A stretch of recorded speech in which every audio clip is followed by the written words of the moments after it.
share Adombre Grace are live. Welcome back. Midin de Esther Wabendakon. And now danciano eye niedimu ba. Le témoignage d'aujourd'hui démontre que lorsque le Stephen Adom Tchedua, la voix de Dieu, quand il a parlé, il a dit quand il viendra démontrer la puissance du Saint-Esprit. Et par la suite détruire la forteresse ancienne de Satan. Et il a démontré que c'est tout ce qui est accusation, les arguments qui parlent de la sorcellerie et ces choses. Aujourd'hui, quand tu écoutes Second Chance Télévision, beaucoup de féticheurs qui croyaient qu'il y avait un pouvoir dans leur fétiche et que lorsqu'ils déclaraient, ils appelaient, les signes et les prodiges se manifestaient. Aujourd'hui, ils sont venus découvrir que ce que Stephen Adom Tchedua, la voix de Dieu, parle, comme quoi, en dehors de Dieu, il n'y a rien. Ceux aussi ont brûlé leur fétiche. Aujourd'hui, nous avons une de nos sœurs qui vient de Wassakrompo, qui est venue. Elle dit, pendant plus de 17 ans, elle a adoré des fétiches. Entendu la voix de Dieu et l'Esprit de Dieu qui parle de la parole de la vérité, de l'Esprit de vérité.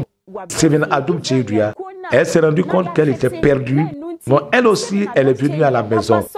Donc, les enfants d'Israël qui étaient dispersés par Stephen Adom Tchedua, la voix de Dieu, le Seigneur nous ramène à notre bergerie, dans notre pâturage, afin que le bon berger, Stephen Adom Tchedua, la voix de Dieu, puisse leur donner à manger, à boire.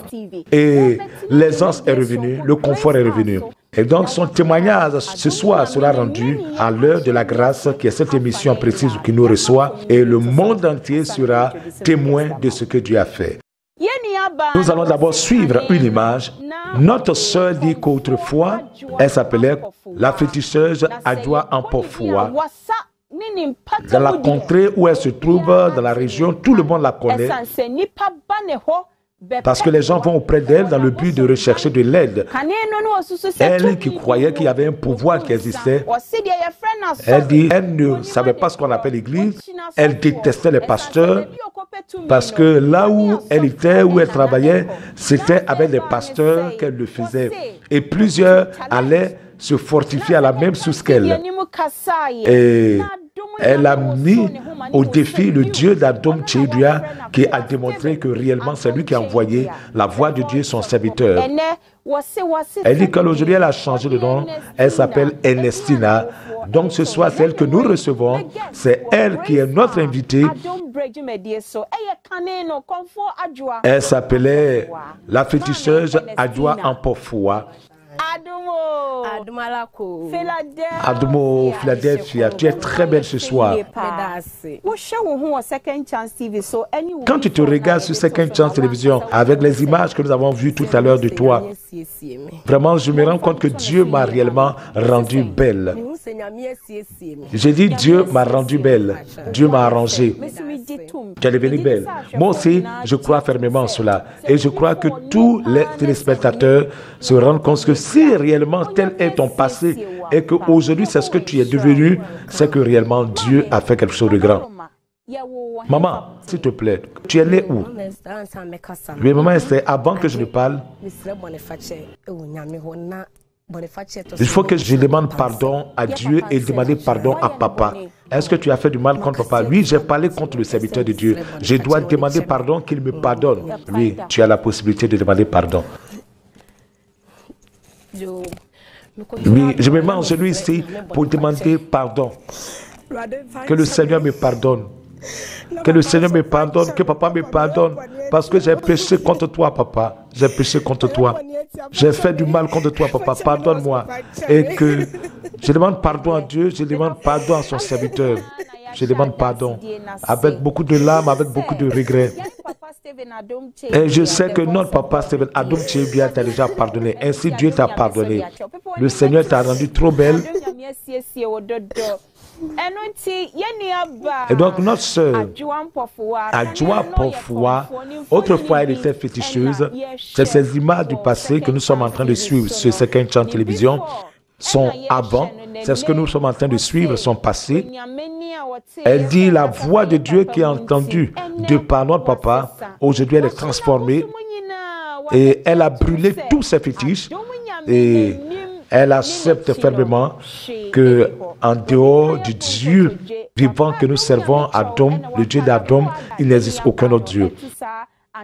Et donc c'est pour cette raison que notre sœur a fait cette démarche ce soir ici pour être ici à l'heure de la grâce. Donc notre sœur, voilà, nous sommes de retour sur studio. Tu vas nous dire précisément où tu es né. Je suis né à Ouassa, vraiment. Et ma maman est de Ouassa, mon papa aussi est de Ouassa. Et donc mon père, voilà, était de cette contrée-là. Donc je n'ai pas été élevé là. J'ai grandi à Koumassi. Donc c'est à Koumassi que j'ai grandi.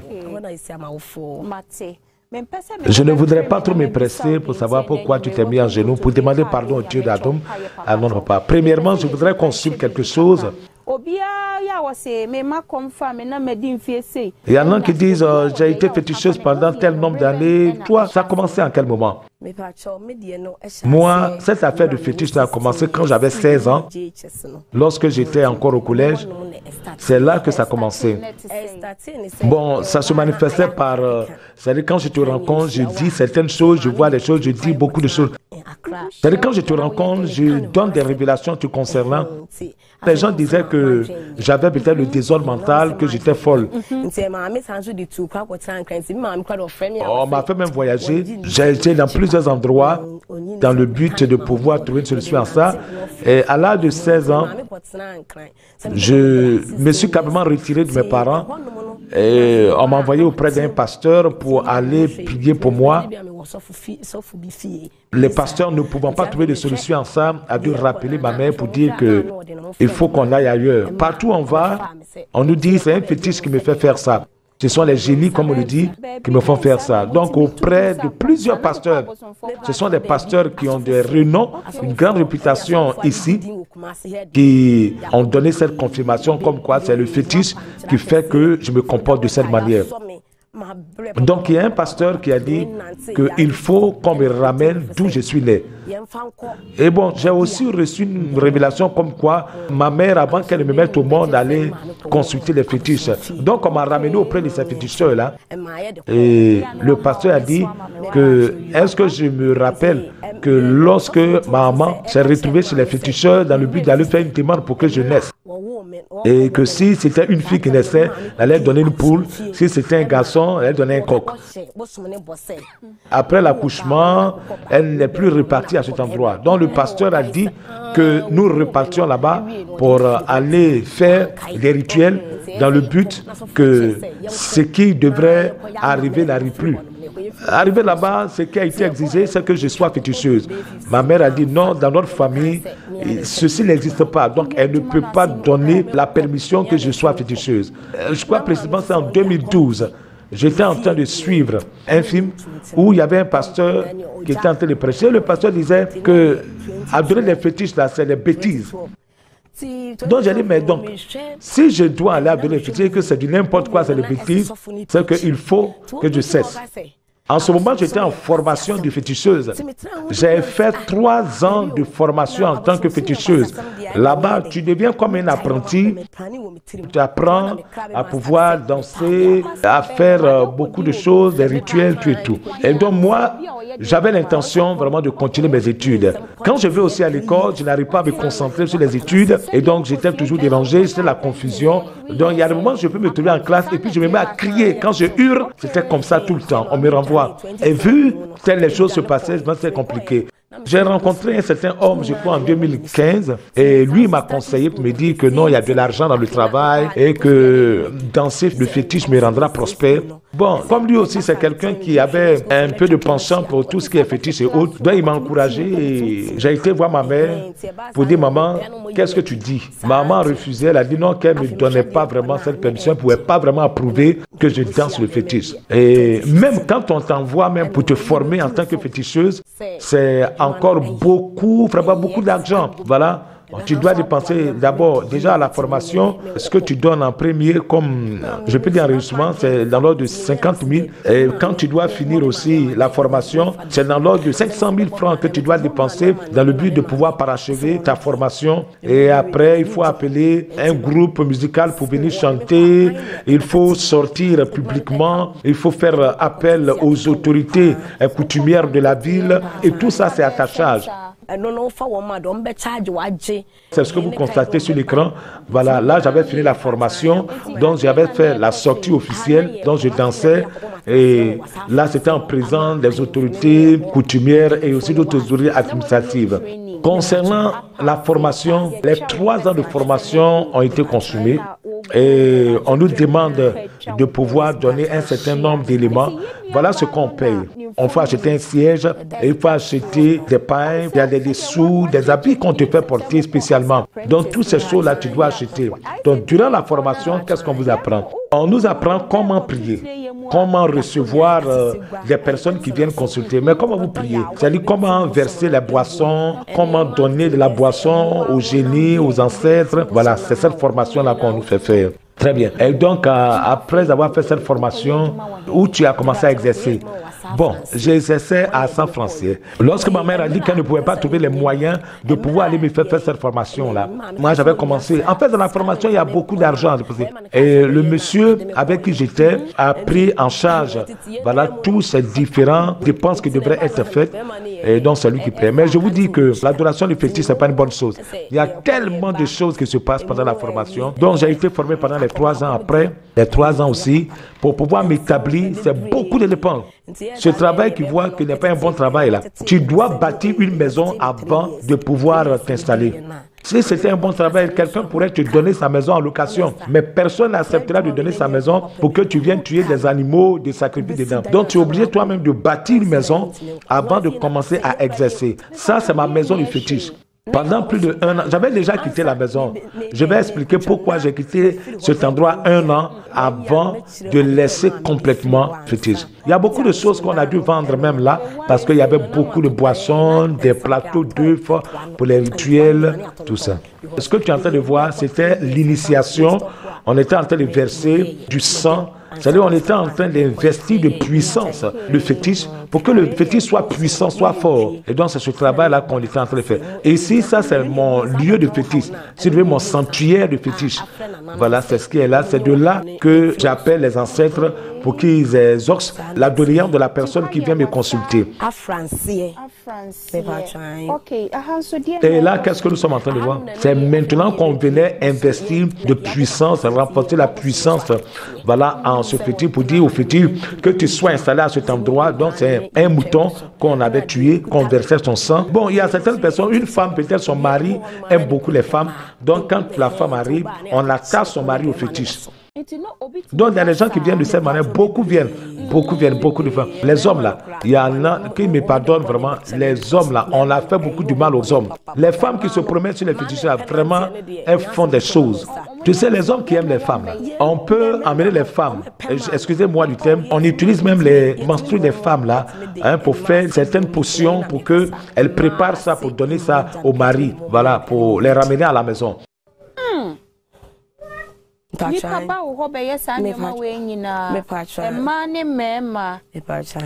Et donc vous faites des médicaments pour les filles et les garçons. Bon, si quelqu'un vient qui dit qu'il veut qu'il ait une fille, ou bien qu'il ait plusieurs filles, bon, on lui fait acheter des bagues. Il y a des bagues en cuivre qu'on vend sur le marché là.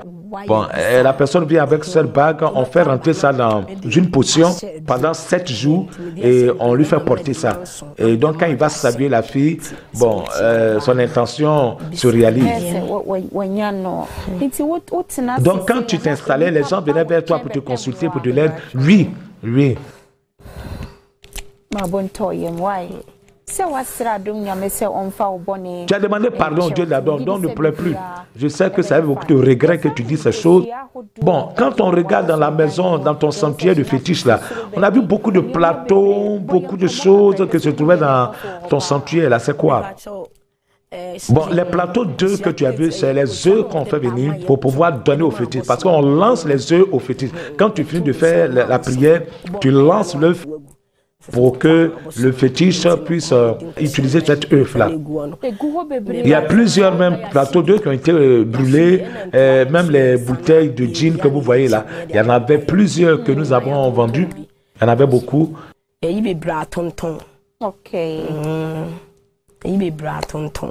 I see. Et donc, dans la construction, tous les gens te connaissent bien. Oui, je suis une féticheuse. En fait, j'étais une féticheuse bien connue. Donc, partout où je passe, les gens me connaissent. En tout cas, là où je me trouve à voir ça, je parlais sur 3 radios. J'intervenais sur 3 radios. Vraiment de renom, des radios de renom. Je peux dire le nom des radios? Non, ne dis pas le nom des radios. Mais quand tu partais à la radio, qu'est-ce que tu disais? Non, je partais défier les pasteurs sur ces radios. Je vais défier les pasteurs. C'est ce qui faisait que je ne pouvais pas connaître Dieu. Le Dieu que je n'ai pas pu connaître là, c'était dû au fait que je partais défier même les pasteurs. Ma soeur, que ton cœur se calme, que ton cœur se calme. Vraiment, aujourd'hui, c'est un grand jour de joie. Donc, que ton cœur se calme, que la tristesse en aille. Nous sommes à une étape très, très importante. Et quand je regarde une femme, vraiment, qui se tient à la radio pour défier les pasteurs, c'est que réellement, tu comptes sur quelque chose. Voilà, calme-toi et rends témoignage. Vous êtes en train de suivre l'heure de la grâce sur Second Chance. Et quand le parfait vient, tout ce qui est à moitié se détruit. Et c'est ce que nous sommes en train de voir. Une femme féticheuse qui va se mettre à la radio pour défier les pasteurs parce qu'elle ne connaissait pas Dieu. Aujourd'hui, elle a découvert le Dieu d'Abraham, le Dieu vrai, Jésus-Christ de Nazareth.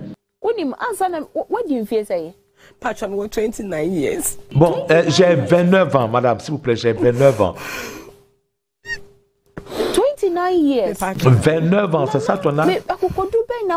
Mais quel est le courage que tu avais de pouvoir aller te mettre sur 3 radios pour défier les pasteurs à cet âge? Non, ce n'est pas moi. Puisque nous allons avec plusieurs pasteurs pour aller prendre des pouvoirs. Là où moi je partais, je parlais avec beaucoup de pasteurs. Donc je ne savais pas que Dieu existait puisque j'allais les pasteurs. Le jour même on travaillait pour les pasteurs, il n'y a pas de temps. On peut avoir plus de 1000 personnes qu'on reçoit. Donc je ne savais pas que Dieu existait. Mais si Dieu existait, est-ce que j'allais pouvoir cheminer les pasteurs pour aller faire ces rituels-là? Et donc quand tu partais à la radio, tu disais quoi? Je disais le pasteur qui dit qu'il travaille avec Dieu là, qu'il vienne détruire mon sanctuaire. J'ai dit si un osait venir, j'allais le paralyser. Et donc vraiment, tu étais teigneux, hein? Voilà, donc quand toi et les pasteurs, vous allez chercher le pouvoir. Donc tu osais ouvrir la bouche pour dire qu'aucun pasteur n'est de Dieu. Je dis aucun pasteur n'était de Dieu. C'est ce que je disais. C'est ce qui faisait que Joseph Jouma parlait contre les sceptiques. Et c'est ce qui a fait que j'ai parlé contre Stevenadum Tchéduya. Parce que quand je voyais les pasteurs, vraiment je les insultais. Je disais qu'ils ne sont pas de Dieu, que tous ceux-là, on marche ensemble et puis ils viennent raconter les bêtises. Donc ma soeur, Adjoa Pofwa, tu avais dit quelque chose, qu'il y a des pasteurs même qui venaient vers toi pour que tu fasses des rituels pour eux. Bon, c'était quel travail? Bon, il y a des pasteurs qui viennent, ils veulent du monde dans leur église. Ils veulent ce qu'il faut pour attirer du monde. Donc, c'est-à-dire quand ils parlent, et puis le monde vient. Il y a d'autres aussi qui veulent voir. C'est-à-dire si quelqu'un vient, qu'il arrive à voir des choses pour lui dire. Il y a d'autres aussi qui veulent que quand ils remuent leur mouchoir, que les gens tombent. Donc, c'était ces aides-là que les gens venaient auprès de moi pour demander. Donc, quand les gens venaient pour demander du monde, qu'est-ce que tu faisais? Quand c'est comme ça, il y a un certain nombre de médicaments indigènes. Voilà, ce sont des bois, des racines, des écorces qu'on mélange et puis on fait des rituels dessus. On donne ça au pasteur dans un pot qu'il va mettre ça dans leur bureau et à un certain moment on lui donne droit de pouvoir faire verser la boisson des djinns, la boisson djinn dessus et puis venir s'installer pour pouvoir faire ses réceptions. Voilà, donc chaque année il doit venir renouveler, renouer le pacte avec. All right. Avant que quelqu'un ne fasse un travail, il a un moyen de procéder pour avoir de la réputation, surtout les féticheurs. Qu'est-ce que tu as fait? Lorsque je me suis installé, moi, c'est par les numéros de loterie. Numéro de loterie. C'est pas moi qui sortais. Il y a quelqu'un même qui était venu avec un numéro de loterie. Et j'ai fait certains rituels et il a gagné. Donc, c'est par ça que j'ai eu de la réputation dans la ville où je me trouvais, dans la contrée où je me trouvais. C'est par ça dont les gens disent que je suis puissant. Alors qu'il allait gagner à son loto. Mais bon, ça a été juste une coïncidence. Souvent, on fait beaucoup de choses. Par exemple, quand on porte un panier, une corbeille, et puis on dit une corbeille remplie d'eau, on dit c'est le fétiche qui nous donne ce pouvoir-là. C'est faux. On a une manière de tisser ces paniers-là. Il y a des gens avec qui on travaille. Ils mettent un caoutchouc dedans. Voilà, mais tu ne sauras pas qu'il y a un plastique dedans. Tu ne sauras pas. Mais je ne vais pas te rapprocher ça de toi pour que tu regardes. Et toi aussi, tu n'oseras pas t'approcher pour regarder. Mais si tu regardes de près bien, c'est là que tu vas voir qu'il y a un plastique qu'on a mis dedans. Et donc, on porte le panier rempli d'eau et on dit c'est par le pouvoir du fétiche qu'on arrive à porter une corbeille remplie d'eau. Souvent, il y a certains qui disent ils sortent de l'argent. Tout ça, c'est de l'escroquerie. Je dis, il n'y a rien dedans. Je sais comment sortir. Je peux ici même sortir de l'argent tout de suite. Mais c'est moi-même mon argent. Si tu prends un billet dedans, tu m'as fait du mal. Parce que c'est de l'argent bien compté. Il y a mon producteur qui est en train de me dire, il faut faire sortir, on voit. Je ne vais pas te laisser aller. Par exemple, je viens vers toi et puis tu t'aperçois que j'ai les moyens. Bon, tu es venu chercher de l'aide et puis je m'aperçois que tu as les moyens. Il faut qu'on mette un problème sur toi. En fait, c'est quoi? C'est-à-dire, on imagine quelque chose qui fait peur. Pour te dire que tel le problème est là. Il faut qu'on arrive à tuer soit un mouton, soit quelque chose pour toi, pour représenter ton âme. Sinon, si on ne le fait pas, c'est toi qui mourras. Si c'est nous qui doit le faire, on dit un certain prix. Et quand on fixe ce prix-là, il faut que tu déposes cet argent, cette somme, avant que tu ne partes. Sinon, tu vas mourir. En fait, c'est ce qu'on te dit. Puisqu'on veut de l'argent, on s'aperçoit que tu as les moyens. Donc, il faut qu'on met la peur sur toi. Mais tout le monde a peur de la mort. Personne ne veut mourir. Quand je reçois cet argent-là aussi, je ne fais rien avec. Je vais dépenser ça, je ne peux pas réaliser avec. C'est comme ça notre vie là. Si tu veux suivre l'argent, vraiment ce travail, il y a beaucoup d'argent dedans. Mais tu ne peux rien faire avec. Ok.